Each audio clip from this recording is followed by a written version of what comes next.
Hey everybody, welcome to the Logan Power Show. It's me, your host, Calvin Logan.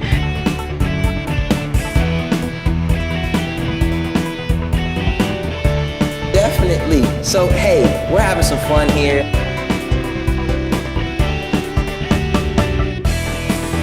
My name is Calvin Logan, the Logan Power Show. We nationwide, worldwide. We love y'all.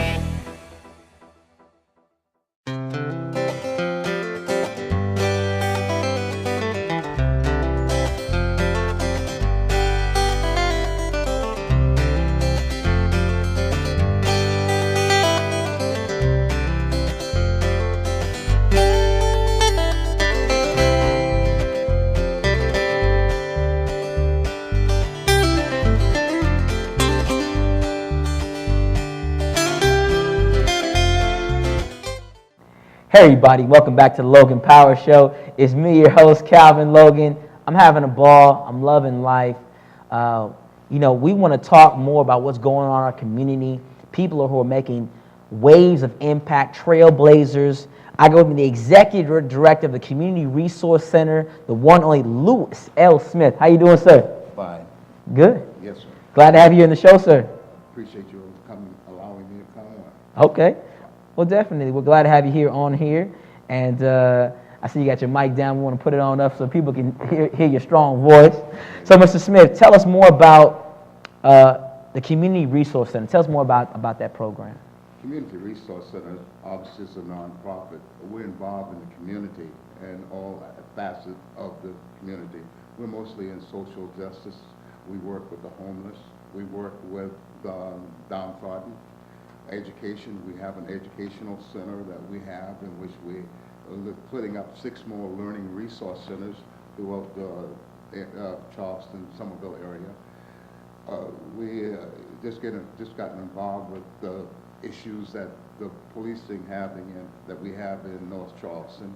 We're working with, of course, NAACP North Charleston, NAACP Legal Defense Fund, Pastor Dixon, and we've actually put together a good program in which people actually came out and started talking about the issues dealing with the police department. Gotcha. And what they experienced, what we call driving while black, or just trying to exist in North Charleston. Okay. Well, for me, I'm a kind of person. For me, how I was raised, my parents told me to be an advocate in your neighborhood, be an advocate in your community. So I bring people on here that are bringing awareness to what's going on and what they need to have done. So tell us, 2016, a lot of things have happened in North Charleston alone, and Charleston area. We've been on television on a national stage for the past couple of years. Where do you see us going, or what we need to do right now to make life better for us? I think there's a lot of issues that you just talked about in making life better in North Charleston. The people has gone through a traumatic experience in the Low Country, witnessed everything that's happened. Now, I think we as a minority, or we as black people, if you will, we have to understand that we can take control of our lives. We have to vote. We have to get out and vote intelligently and wisely and often. I believe that we've had some impact thanks to North Charleston and NAACP and what have you, that the police department actually said that they are reducing the stops in North Charleston and reducing the patrolling and how they did it in the cities. Also, looking at the education, we as a community must take control of our education, of our children. That's our future. And we have to first of all, go to the school board meetings. We have to look at people that can run for school boards and take control of our children's destiny. You see a lot of out-migration, if you will, of students. And we have in Charleston County, we're looking at, we have the have and have-nots. And there's no such thing as a have or have not when we're educating our kids. Sure. They deserve and they will get the best education possible. We also noticed that 93% of the students that expelled in Charleston County is minority. Gotcha.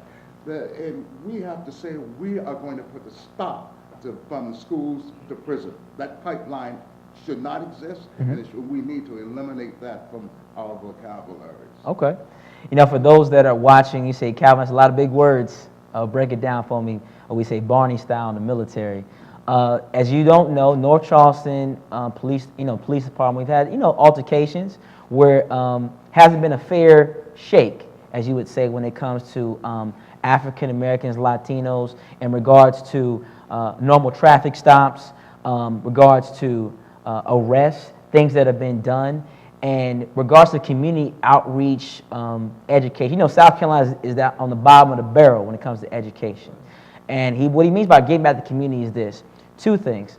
You always heard this all the time. He said it takes a village to raise a child. Absolutely. That's one of the number one things right now. You can't rely upon saying a teacher to be mom, dad, uncle, auntie, cousin, friend, and educator for 30 plus kids. It's impossible, won't work, can't happen. Teacher is an extension of what you're given at home. Now, Calvin, how do you know this? You're speaking baloney. My mother taught for 30 plus years.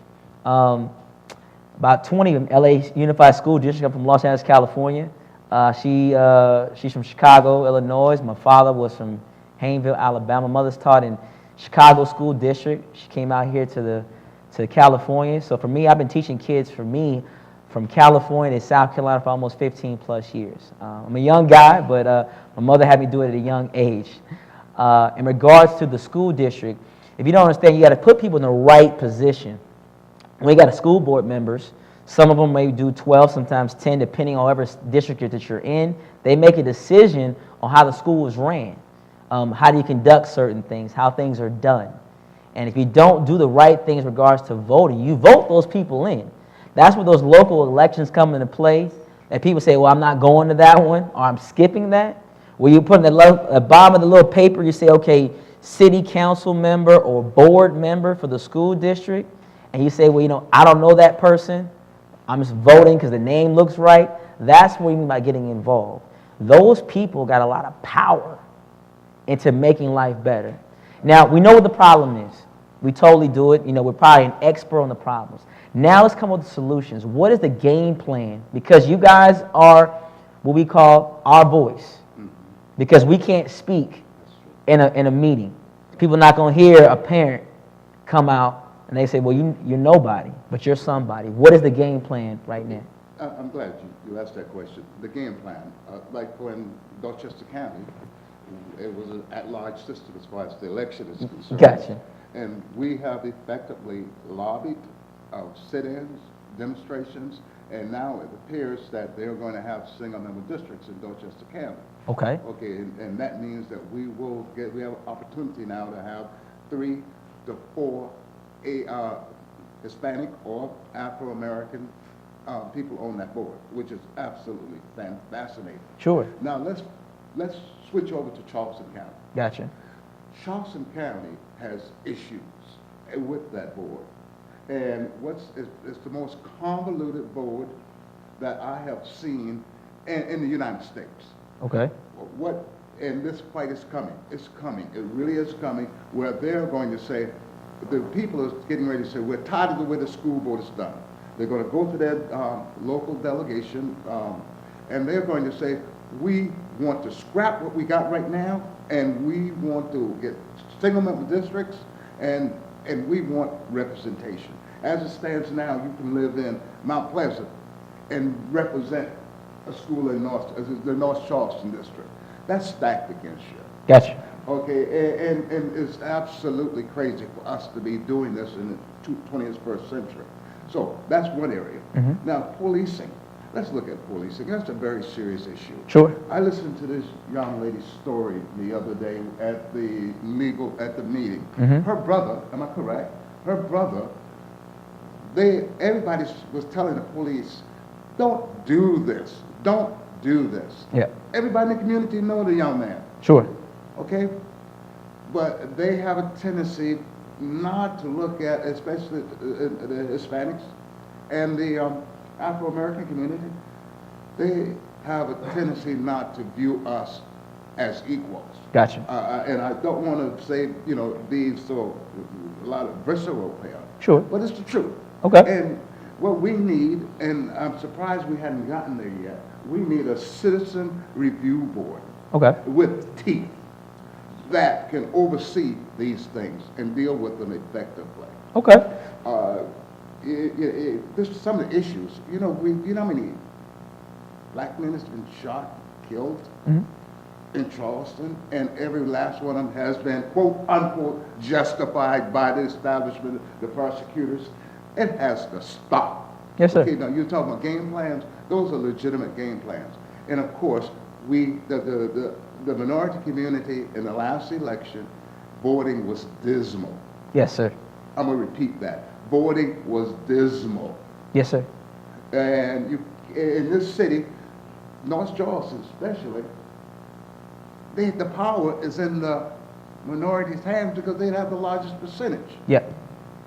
And why was the gentrification is going on? All these other issues. I can go on and on forever, but I'll stop. These are areas we as a people has got to attack and deal with in an effective and logical manner, and of course in a godly manner. Definitely. Okay. I got you.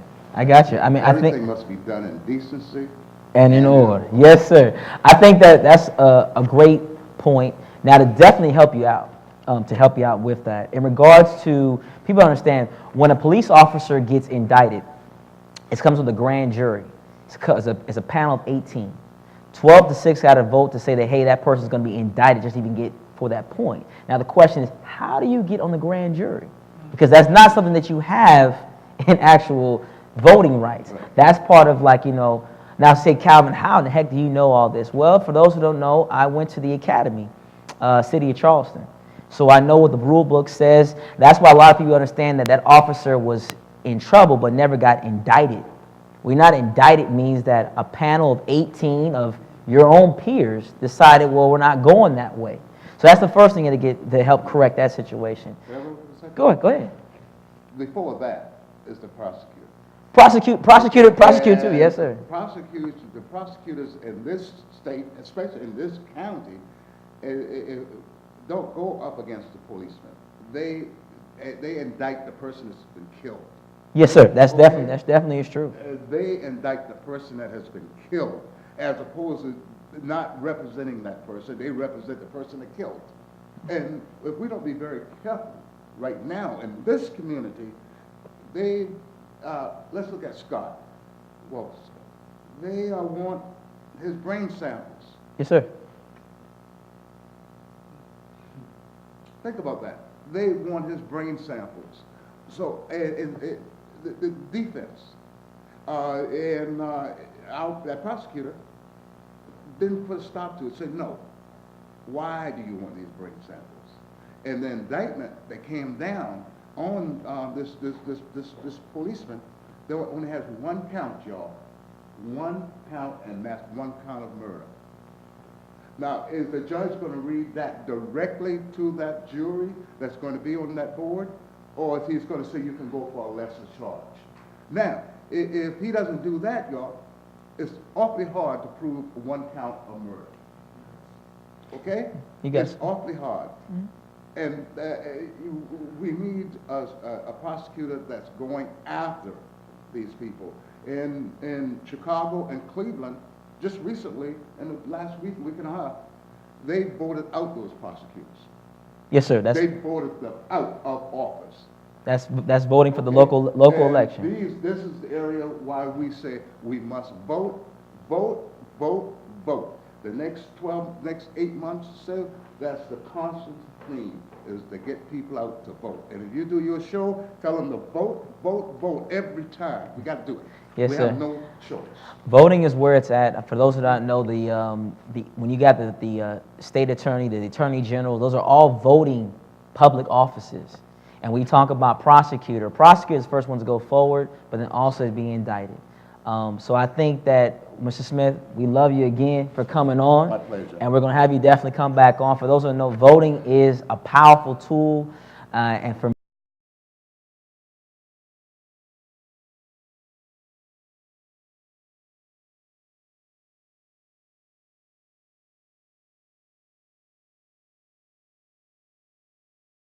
Christians.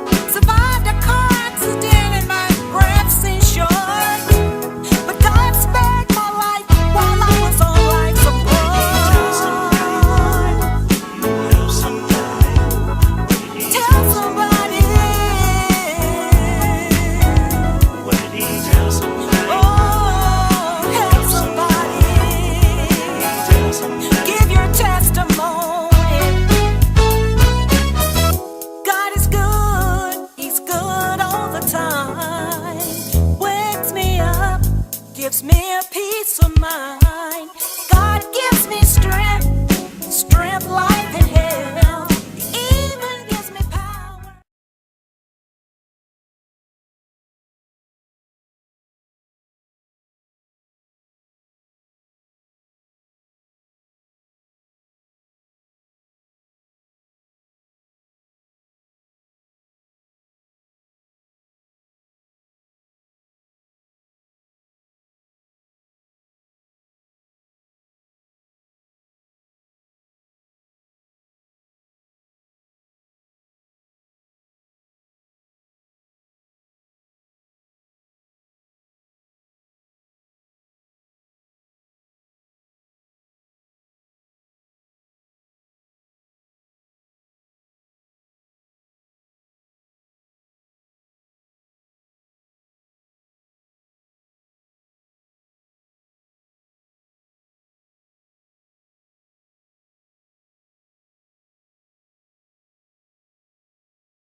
Jam Vibes Radio, the jazz for all the people. Play your favorite talk.